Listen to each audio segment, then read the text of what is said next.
I'm Robbie Ginther.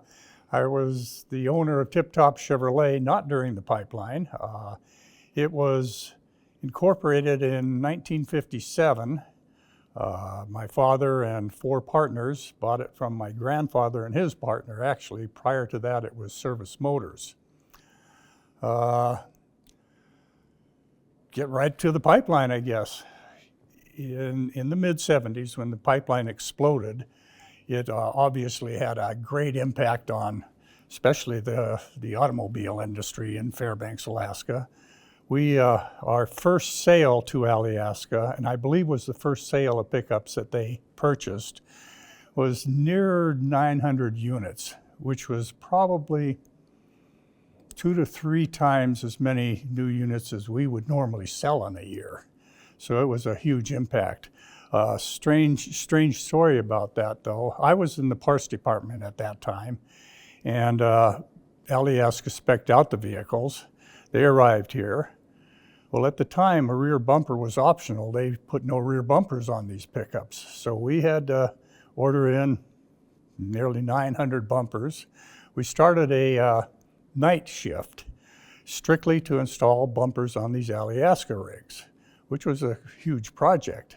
In addition, they had first aid boxes, fire extinguishers, spotlights, quite a bit of work, probably 9-10 hours work per unit to get them prepped the way they spec'd them. Quite an endeavor anyway. I don't know where else to go about this. Like I say, I was mostly in the parts department, which had a huge impact with us. We did get a contract, most of the contracts with them to supply parts, because it was economically the best deal for them, obviously. General Motors would prepay freight into Fairbanks, and if they bought the pieces outside, they still had to get them to Alaska, so it was a boon for us. Couple good little stories about General Motors, though. So we were the first ever, I believe, to get what they called assembly line engines. And that was engines that were prepped, ready to drop into a vehicle. They had never sold them before. We got them because that's what Alaska wanted, and they had the horsepower. We had 1 shipment of those. They come up the highway, got dumped over in Canada somewhere, 50 motors, lost. I mean, they're useless now. They're full of dirt and this, that, and another thing. Another situation, we ordered 100 short blocks or long blocks, I don't recall. And General Motors, in their wisdom, knew we didn't want that many, so they sent us 1. And had to scramble to get that straightened out and get these motors for Alaska. On the other side of the coin, we did mess up one time and transposed a number and got 24 fenders for a '59 Buick LeSabre. Now, they sent all 24 of those to us, of course, and they're non-returnable. We did dispose of them, and this is 50 years later. I guess I can tell this story. Alaska, they'd order a fender or 2. We'd send them those. They never came back. We got rid of them.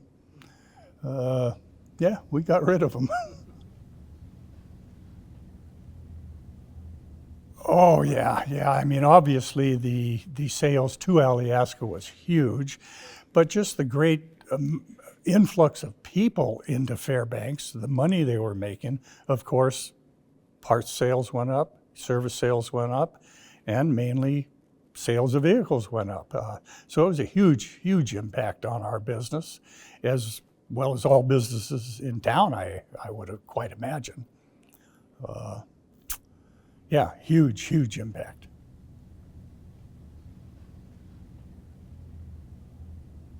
Well, I can't think of any off the top of my hand. Those first bunch of vehicles were the Alaska Yellow, and I don't know if that continued on. They eventually went to the red ones, obviously, that we still see around here today.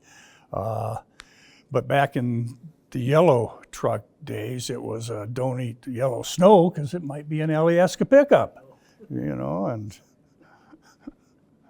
oh, let me see, what else can I think of? I did write a couple little things down, and I don't know if I can even remember what the deal was on them. Yeah, by God, I remembered all my little notes. There wasn't very much there.